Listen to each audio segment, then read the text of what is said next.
Hey guys, Michael Allen here with part two of characteristics of a pioneer. And so I just want to go quickly actually into Hebrews 12 verses 2 through 3 before I go into these three different characteristics for a pioneer. And Hebrews 12 verse 2 through 3 says, "Let us fix our eyes on Jesus, the author and perfecter of our faith. For the joy set before him, he endured the cross, scorning its shame, and sat down at the right hand of the throne of God. Consider him who endured such opposition from sinners, so that you will not grow weary and lose heart." Now, in that verse, in verse 2 specifically, the Greek word for the word author is actually archegos, which means chief leader, one that takes the lead in anything and thus affords an example, or a pioneer. So we see that Jesus actually is the ultimate pioneer. He is the one that has gone before us. He is the pioneer of our faith and is the prime example of the one that we should look to in all things, and especially in our walk as ones who are following him. And so as we think about missions, what does it mean to be a pioneer in missions? Jesus is ultimately our finest example of this. And so as we talk about the three characteristics of a pioneer, three mindsets even, we must keep in mind Jesus is the one we ultimately look to time and time again as our ultimate example. So the first characteristic of a pioneer is that pioneers have a willingness to sacrifice. Throughout all of church history, specifically even missional history, you can see all these examples of great men and women of God that have sacrificed incredible things for the sake of the gospel. A couple of these, Eric Liddell, the Flying Scotsman, so nicknamed, actually sacrificed his career and his fame. Even after having won an Olympic medal, he went to China as a missionary and never ran track again. Another example even of Hudson Taylor and the loss of his family, one of the greatest sacrifices. His wife died before she was 33. 4 of his 8 children died before they turned 10 years old.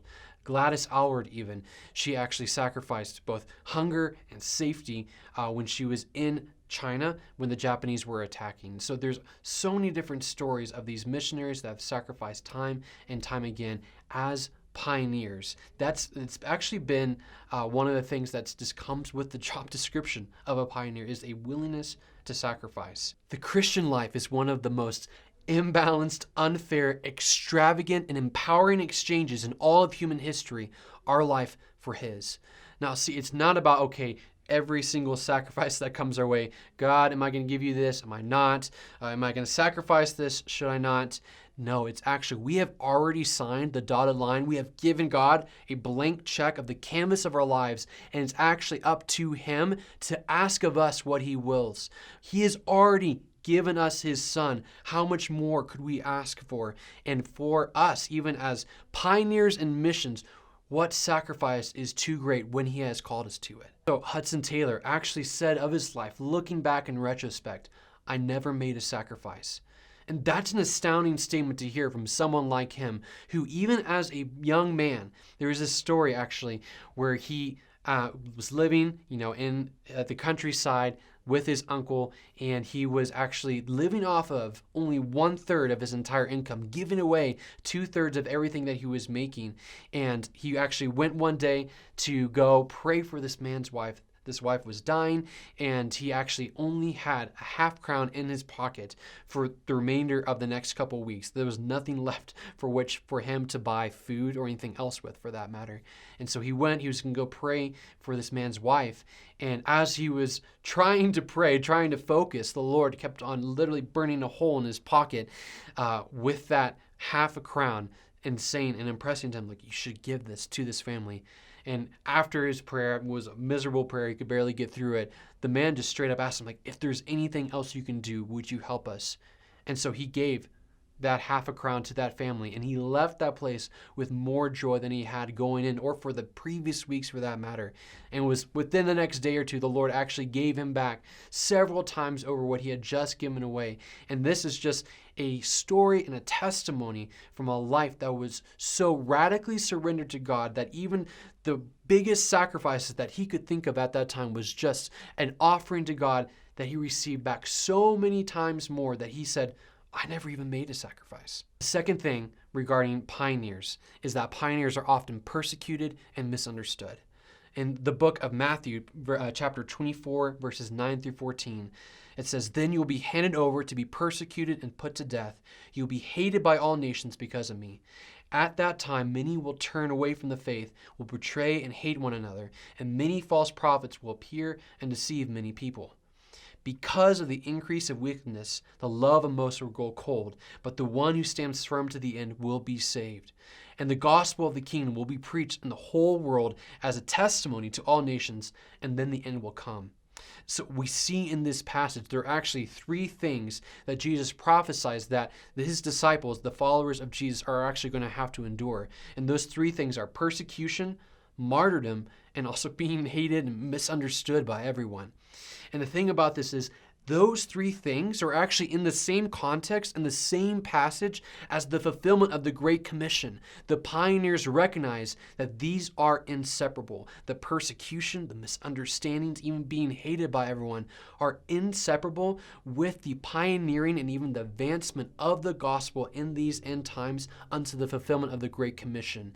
And because of that, the pioneers' mindset and mentality is, so be it. What I have is all at loss if I gain Christ. So in this passage, we can see that these three things, persecution, martyrdom, being hated by everyone, is actually inseparable with the fulfillment of the Great Commission at the end of the age. So the pioneer recognizes these things actually, they come with the job, they come with the territory. In John 16:33, perhaps one of the more unpopular promises of Jesus, says, "I have told you these things so that in me you may have peace. In this world you will have trouble, but take heart, I have overcome the world." So in each of these verses, we see there is a promise actually of hardship, of there's going to be persecution. The world's going to hate you, but there's also a greater promise that comes with it, that Jesus has overcome the world and that he is going to be with us so that we can take heart and we can be a part of pioneering even the advance of the gospel in this age and seeing the Great Commission fulfilled in our lifetime. Finally, the last point is that pioneers are driven by vision with perseverance. The verse for this comes from James 1:2-4. "Consider it pure joy, my brothers and sisters, whenever you face trials of many kinds, because you know that the testing of your faith produces perseverance. Let perseverance finish its work so that you may be mature and complete, not lacking in anything." So for pioneers, even if they may not be visionaries, so to speak, that type of personality, they are still enraptured and engaged with a primary and singular focus, that which the Lord has called them to. And for Hudson Taylor, this actually was given to him from a very young age. As a child, he was there in his room praying and wrestling with God, asking, "Lord, would I just be able to encounter you, encounter your presence? And Lord, if I could just encounter that, I will go anywhere, I will do anything for your name." And the Lord came and met him there in his room, and it was there he heard the audible voice of the Lord say to him, "Will you go to me for China?" And so from that place, he actually started moving everything around in his life to go towards that primary goal and focus. He started living off of only 1/3 of his income so that he could be given away 2/3 of what he earned from a place of faith, knowing that the God who can provide for them there in England will also provide for him over there in China as well. He started orienting everything around this one purpose and goal, that he was going to go to the foreign mission field in inland China. And so for us, just taking that lesson away from that example from Hudson Taylor's life, may we also be men and women of pure and singular goals and passions, that which the Lord has laid on our lives. And secondly, a friend of mine actually said this, and he said it regarding purity, but I feel like it also has to do with pioneering as well. But pioneers have an appetite for the mundane. And what I mean by that is it's not always going to be some big glamorous adventure all the time. There's oftentimes, much like with those on the Oregon Trail, you're going to come to expanses of seasons where it's just the same thing, day after day after day. Maybe it's day 487 of language learning in a new cultural context, and you're having to go again and again to the same lessons. Maybe it's the 13th time you shared with someone, the same person, the gospel of Jesus. But it's actually that perseverance, even in the mundane, that marks a pioneer, because they are driven, again, with this singular vision and passion for that which the Lord has laid on their hearts in pioneering the gospel of Jesus Christ to every unreached people group in the world.